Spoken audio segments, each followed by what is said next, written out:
A matter of time, the influence of underperformance duration on corporate misconduct.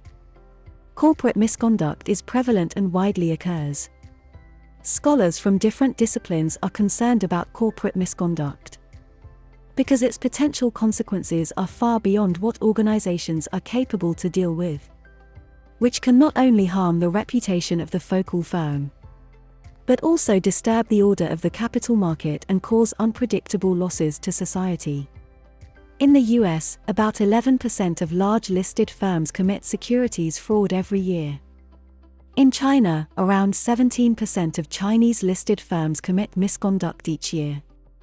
Recently, the antecedents of corporate misconduct have attracted not only the attention of scholars, but also the interest of the public. Among the performance-driven misconduct literature, the impact of the performance gap on misconduct has long been discussed. Some scholars argue poorly performed firms are more likely to engage in illicit actions because they tend to take higher risk-taking actions to achieve goals, while some others believe that firms with good performance are more inclined to engage in misconduct due to loss aversion. This inconsistent relationship leads us to investigate other dimensions of performance.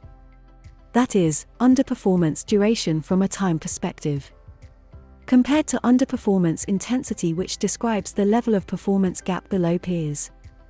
Underperformance duration depicts how long that a firm has been underperforming. Underperformance intensity captures the performance feedback at a particular point in time, while the duration of underperformance allows us to examine the time pressure from underperformance. In addition, time in the Chinese capital market is highly important, because listed firms confront delisting pressure if they continue to underperform.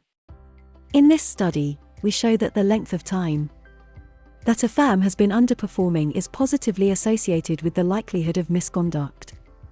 Furthermore, corporate governance scholars have devoted great attention to study the different roles played by governance actors, because the effects of firm behaviors may ultimately be affected by the latent goal conflicts of the firm. We provide evidence that the two external governance actors have different effects due to their financial goal priority. Political actors, as reflected in the level of state ownership, demonstrate a lessened time pressure toward firms' underperformance because their socio-political objectives surpass their financial goals, while market actors, such as financial analysts, are more attentive to financial underperformance because they care more about short-term performance, which will increase their willingness to undertake misconduct under time pressure. We believe that our findings offer implications for both scholars, practitioners, and regulators. First, by empirically testing underperformance duration as an antecedent of corporate misconduct, we can better understand the eliciting factors of corporate misconduct from a time perspective.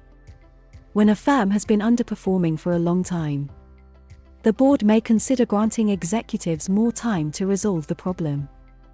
As such, top managers can deal with unsatisfactory performance feedback in a more reasonable and legitimate manner, rather than engaging in misconduct.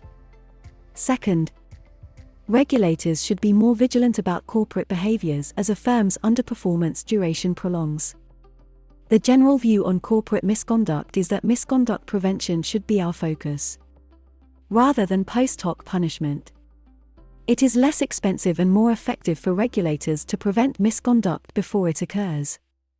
Third, managers should also be more attentive to the distinctive roles that governance actors play in corporate governance, because they show different time horizons, that is, short-termism versus long-termism.